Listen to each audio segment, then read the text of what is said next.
monsieur le député, comment prendre vraiment le virage de la prévention. On est dans une situation, on estime que ce n'est pas forcément l'idéal. Comment on repart vers la prévention? C'est un petit peu ce que je dis, c'est que la prévention, c'est un peu les bonnes intentions du début d'année.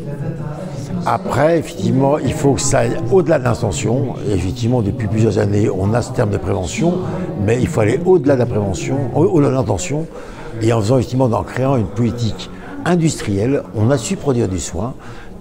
C'est intéressant. On est sans doute un des meilleurs systèmes pour soigner. On est sans doute un des meilleurs systèmes pour réparer, dans le cas des accidents de travail. On n'a aucun outil pour prévenir. Et pour moi, c'est ça qui est important, c'est de créer une structure industrielle pour produire de la prévention, de manière agréable. Il y a beaucoup d'initiatives individuelles qui se font, mais pour créer une politique industrielle de prévention, d'abord, il faut se donner des objectifs, des priorités. Ce n'est pas 100 priorités qu'il faut avoir, c'est 3-4. Une fois qu'on s'est fixé des priorités, il faut avoir des indicateurs. Dans le cadre effectivement de la santé au travail, moi je préfère parler du bien-être au travail. Et bien effectivement, on en a un qui est très simple, c'est les indemnités journalières.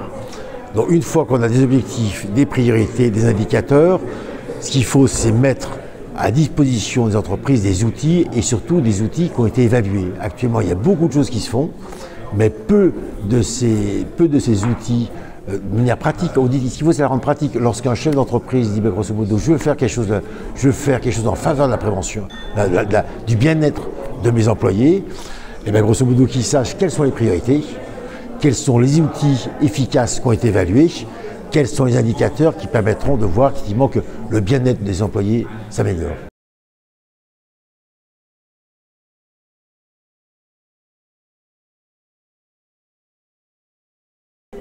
Je pense que la prise de conscience est faite.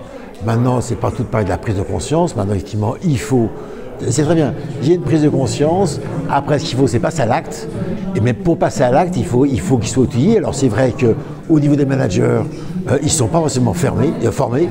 Combien, effectivement, de responsables de ressources humaines ont été formés à une politique du bien-être? Il n'y en a pas beaucoup, donc il faut qu'il y ait une formation. Donc la prise de conscience est faite, il faut éventuellement une formation et puis surtout leur donner des outils.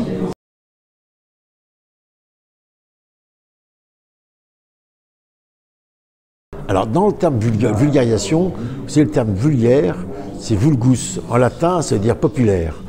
Et quand on dit ça, vulgarisation pour moi, ça rejoint un peu la même chose. Il faut que ça s'adresse à une population. Il faut que ça soit dirigé à une population et pas forcément un individu. Et je suis d'accord qu'il faut avoir une approche populationnelle, c'est-à-dire vis-à-vis de l'ensemble des employés. Alors on sait très bien que le soin est plus lié à un rapport individuel. Là, c'est un rapport populationnel. Mais moi, je suis assez optimiste. Je suis assez optimiste dans le sens où on voit qu'il y a une prise de conscience. Maintenant, ce qu'il faut, c'est rassembler tous les acteurs. C'est pour ça qu'on a mis en place ce qu'on appelle les colisées de la prévention. C'est vrai qu'il faut qu'il y ait un portage politique fort. Et c'est en étant coalisés, en étant nombreux, qu'on forcera un petit peu ce portage politique et surtout qu'on en parle, qu'on en discute, et notamment à l'Assemblée nationale. Chacun a son rôle. Hein, chacun a son rôle. C'est truc. Ça repose sur un collectif. C'est ensemble qu'on y arrivera et pas de manière individuelle.